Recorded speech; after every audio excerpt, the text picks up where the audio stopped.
Bonjour à tous, je suis très contente de vous retrouver aujourd'hui dans un nouvel épisode du podcast L'essence de la vie. Dans l'épisode de cette semaine, j'ai envie qu'on parle d'un sujet qui, je pense, nous concerne tous, mais dont on parle assez peu, en profondeur, la peur du regard des autres.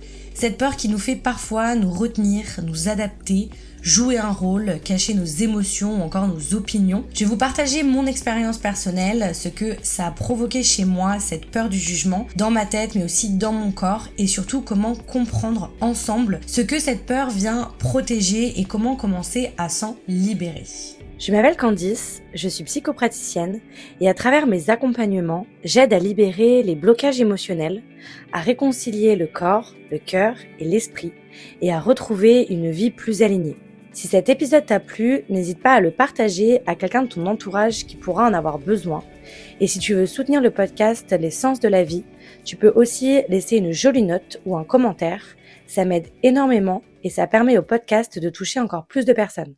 Je suis très contente de pouvoir vous retrouver aujourd'hui dans cet épisode. Donc cette semaine, j'avais envie de commencer par un épisode en vous posant une petite question. C'est est-ce que vous aussi, ça vous est déjà arrivé de ne pas oser être vous-même, que ce soit devant votre famille, devant vos collègues, devant des amis, devant des gens que vous ne connaissiez pas par exemple, de peur d'être jugé, de peur d'être critiqué, rejeté, désapprouvé. Et donc si c'est le cas, vous êtes au bon endroit. C'est d'ailleurs pour ça que j'ai voulu vous proposer cet épisode aujourd'hui, parce que je suis moi-même touchée par cette peur du regard des autres, d'être jugée par autrui.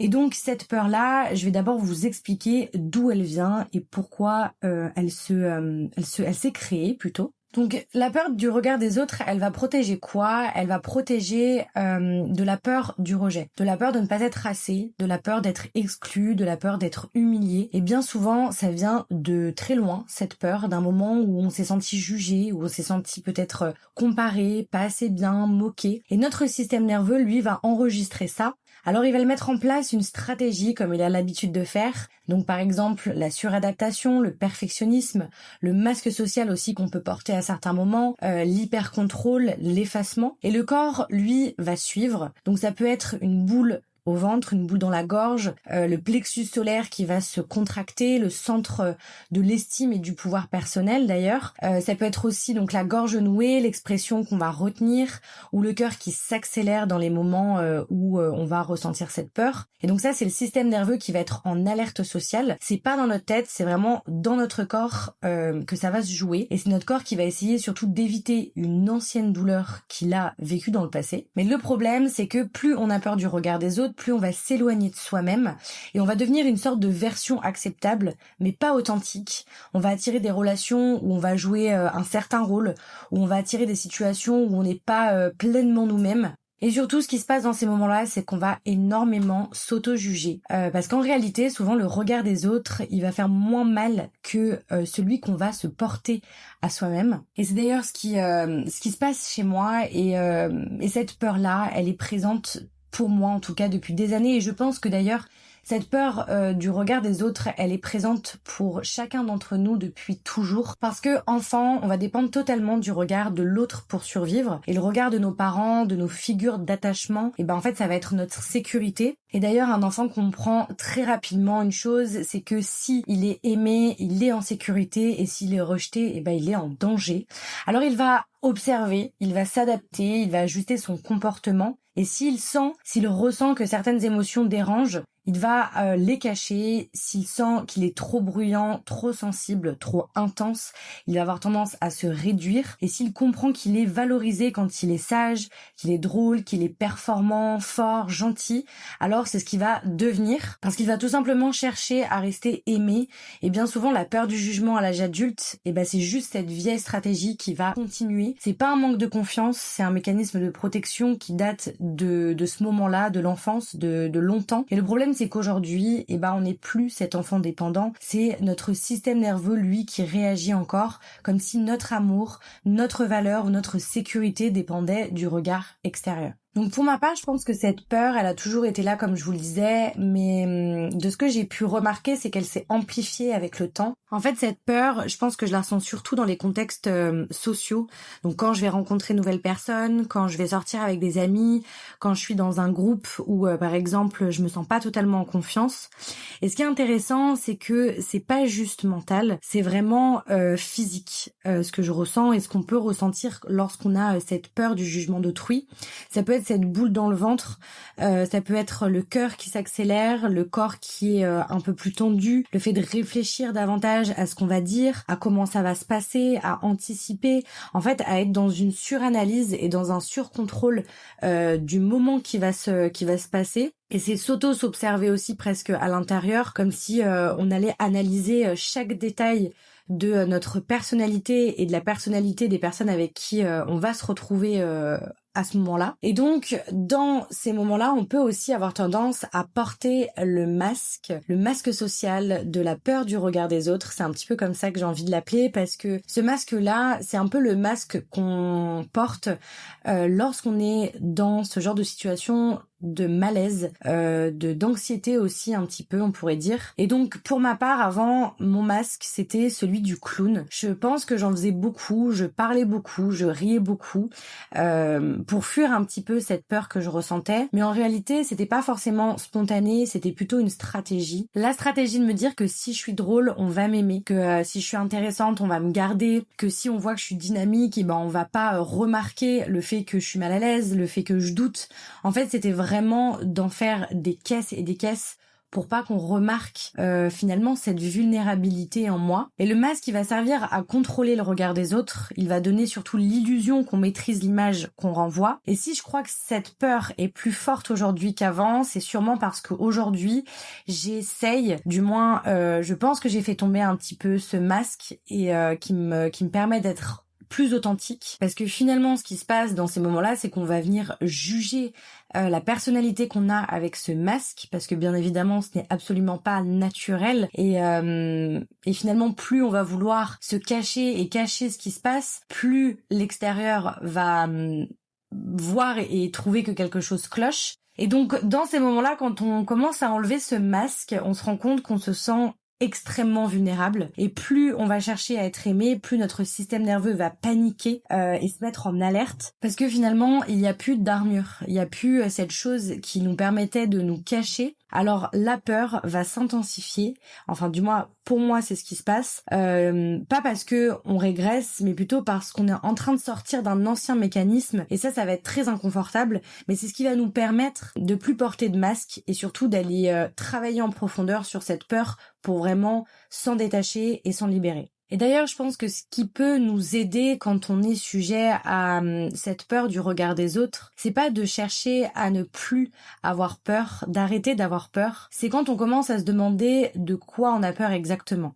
Quelle version de nous-mêmes on essaye de cacher, qu'est-ce que à l'intérieur de nous on ne veut pas que les autres voient et surtout que les autres jugent. Et j'ai compris que mon masque m'avait protégée, mais qu'aujourd'hui il m'empêchait d'être vue pour ce que je suis vraiment et être vue pour de vrai, et ça c'est vraiment pour moi quelque chose qui a été libérateur. Donc les conseils concrets que je voulais vous donner dans cet épisode aujourd'hui pour vous aider si vous sentez que vous êtes sujet au regard, enfin la peur du regard des autres, c'est dans un premier temps d'observer sans juger. Donc c'est que la prochaine fois que vous ressentez que cette boule, par exemple dans votre ventre, ou cette sensation un petit peu d'anxiété arrive, au lieu de vous dire que, au lieu de vous juger tout simplement, c'est de vous dire ok, pourquoi j'ai peur ?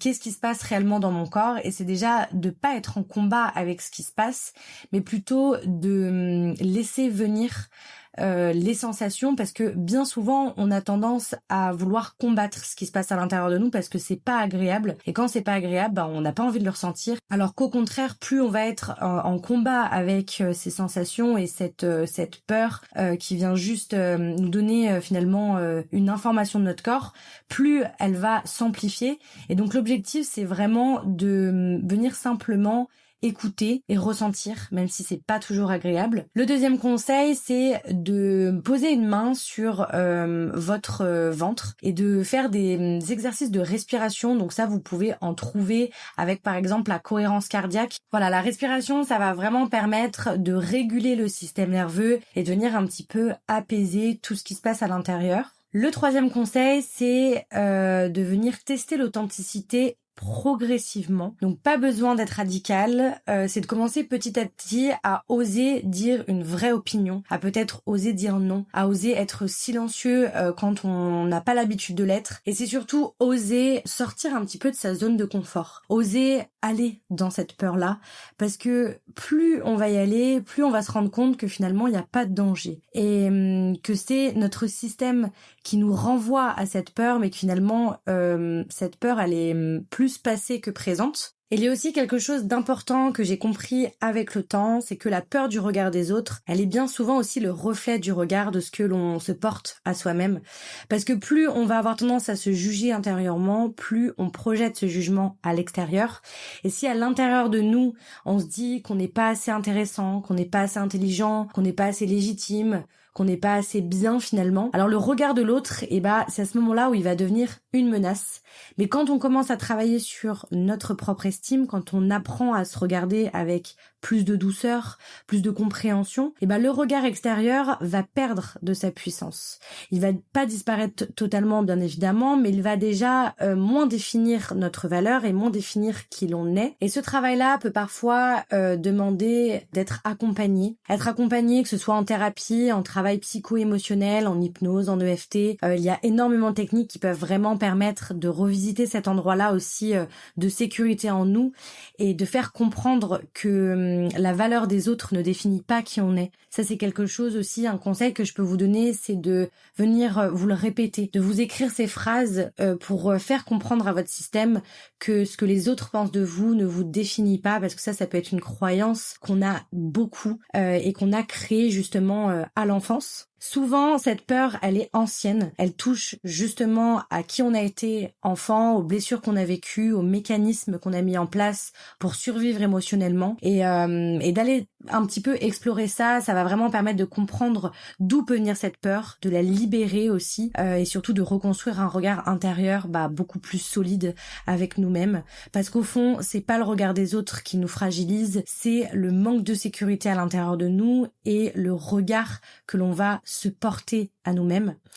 Et plus on va sentir en sécurité avec nous, moins on va avoir besoin de porter un masque et moins on va avoir besoin de la validation d'autrui finalement. Voilà, j'espère en tout cas que cet épisode aura pu vous apporter des compréhensions, d'une manière peut-être différente de voir les choses et surtout de comprendre d'où vient cette peur du jugement. Alors si tu te reconnais dans tout ça, si toi aussi tu t'es déjà senti un petit peu anxieux face au regard des autres, si toi aussi t'as déjà ressenti cette boule au ventre, cette boue dans la gorge ou ce rôle aussi pour être accepté, sache que cette peur ne dit pas que tu es faible, elle dit simplement que quelque part tu as appris que pour être aimé il fallait t'adapter aux autres et aujourd'hui tu n'es plus obligé de survivre au regard des autres, tu peux commencer tranquillement à ton rythme à enlever ce masque, à dire un peu plus ce que tu penses, à ressentir sans te censurer, à prendre ta place. Ce sera peut-être pas parfait, ce ne sera peut-être pas instantané, mais du moins ce sera vrai.